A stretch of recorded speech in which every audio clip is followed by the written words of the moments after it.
Para a adequada leitura de um texto, o leitor deve colaborar com o seu conhecimento de mundo, sem o qual torna-se impossível a leitura.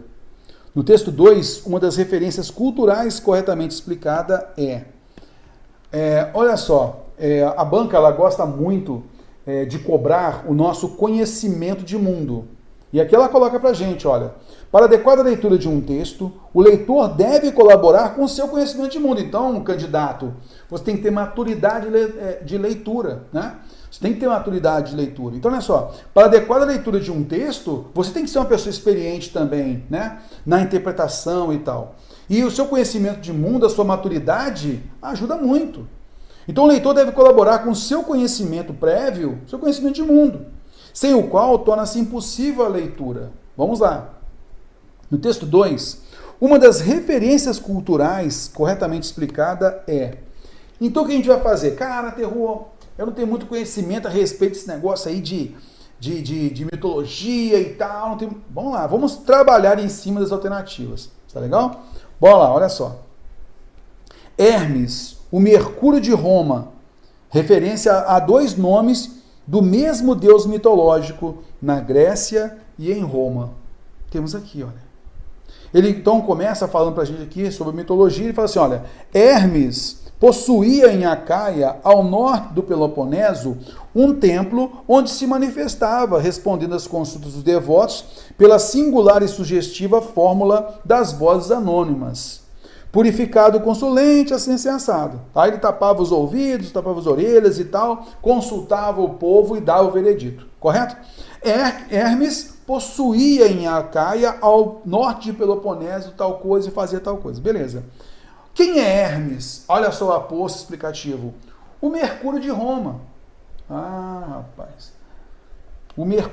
Quem é Hermes? O Mercúrio de Roma. O Mercúrio de Roma, então, faz uma relação com a mitologia também, né?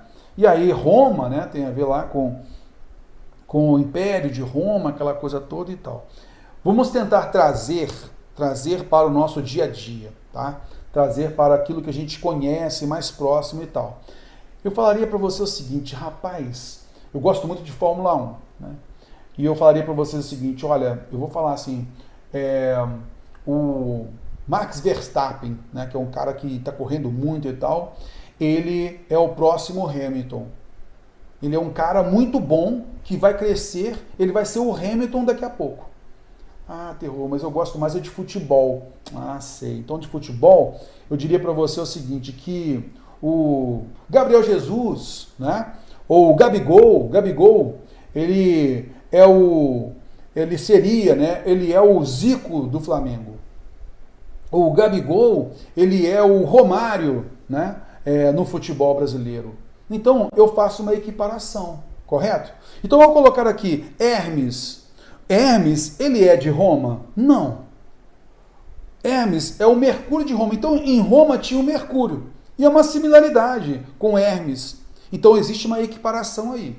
Se eles fazem parte do mesmo Deus colocado na alternativa A, nem sei, cara. Não conheço disso. Não conheço isso. Mas eu sei que tem uma equiparação. Hermes é o Mercúrio de Roma. Então, existe uma equiparação aí. O Hermes é de um lugar e o Mercúrio é de Roma. Ok. Tem equiparação? Cara, tem equiparação. Eu não tenho, agora eu não sei se é uma referência a dois nomes do mesmo deus mitológico, sei lá. Mas que tem similaridade, tem.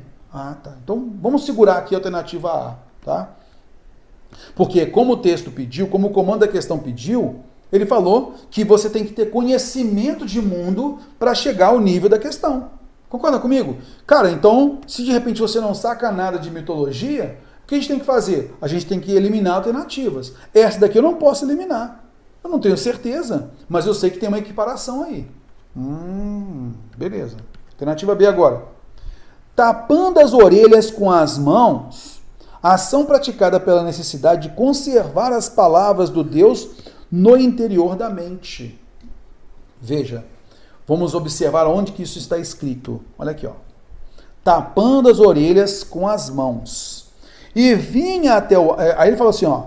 Purificado o consulente, dizia em sussurro ao ouvido do ídolo, Então o consulente, ele chegava lá para o ídolo, né? Chegava lá para ele e falava em sussurro, contando o seu segredo, né? Em sussurro, pedindo súplica, formulando súplica angustiada. Então ele, o ídolo, ele tapava as orelhas. Ele se erguia, ele ficou abaixo para poder ouvir, ele se erguia e tapava as orelhas. Tapava as orelhas por quê? Terror. Tapava as orelhas porque ele queria concentrar naquele pedido da pessoa e depois fazia consulta. E vinha até o átrio do templo, ainda com essas ideias na cabeça, tá? Sem desviar a atenção, ele arredava os dedos, esperando ouvir as primeiras palavras dos transeuntes. Ele ia consultar os transeuntes. Assim que ele ouvia alguma coisa adequada do oráculo, havia a decisão do Deus. Aí sim ele vinha com as palavras de Deus nessa concepção. Então, nesse caso, se ele tapava as orelhas ali, ainda não era a voz de Deus, mas era o sussurro, o pedido, né? Então, nesse caso, era uma ação praticada pela necessidade de conservar as palavras do Deus no interior da mente. Ele, então, veja bem, ele se erguia, ele ouvia, ele se erguia e tapava as orelhas. E aí ele ia consultar. Na volta é que já tinha as palavras de Deus, porque foi uma consulta ao povo. Beleza? Então é fora a alternativa B. Concorda comigo? Beleza. Alternativa C. Parece referir-se à opinião pública, ao consenso da cidade. Referência ao fato de só participarem das eleições os habitantes dos centros urbanos. Não tem essa referência. Ele falou, olha, para referir-se à opinião pública, ao consenso da cidade. Se de repente as pessoas da zona rural, em determinadas épocas, iam até a cidade, estarem próximas, porque acontecia isso mesmo. E não as pessoas dos centros urbanos o tempo todo. Não tem essa referência. Então essa daqui também extrapola. Letra D. Parece referir-se à opinião pública, ao consenso da cidade, unânime ou em matéria decisiva num determinado julgamento. É a alusão à existência, desde os tempos muito antigos, do tribunal do júri, com participação popular. Nesse caso, a gente vai observar o seguinte, olha, não é simplesmente, não é somente no tribunal do júri. Ele está falando sobre a voz do povo e a voz de Deus, correto? Então ele fala, parece referir-se à opinião pública, ao consenso da cidade, unânime ou em matéria decisiva num determinado julgamento. Veja, é uma decisão unânime ou em matéria decisiva em um determinado julgamento. Ou nisso, alusão à existência desde os tempos muito antigos do tribunal do júri, com participação popular. Tem ou ação em matéria decisiva no determinado julgamento. Mas não eram todos. Concorda comigo? Então, ao falar a alusão à existência aqui, ó, parece referir-se à opinião pública, aqui nós temos, olha, a voz do povo e a voz de Deus parece referir-se à opinião pública, ao consenso da cidade, unânime ou em matéria decisiva no determinado julgamento. Ou, nós temos uma alternância ali, aí caberia até a ideia da sentença, a sentença do tribunal do júri. Ali caberia, mas não são todos ali. Esse é só mais um, ou em matéria decisiva, por isso não é a resposta ideal, beleza? Ok, purificado o consulente, indicação da presença do hábito do cristão da confissão dos pecados antes do contato com a divindade. Então, nesse caso aqui, tem alguma referência ao hábito da confissão dos pecados, ele pede súplica ali, tá? Então, olha só, nesse caso, purificado o consulente por algum ritual, né? Olha só. Hermes, o Mercúrio de Roma, possuía em Acaia, ao norte de Peloponeso, um templo onde se manifestava respondendo às consultas dos devotos pela singular e sugestiva fórmula das vozes anônimas. Purificado o consulente, então o consulente estava purificado, ok. Dizia em sussurro ao ouvido do ídolo o seu desejo secreto.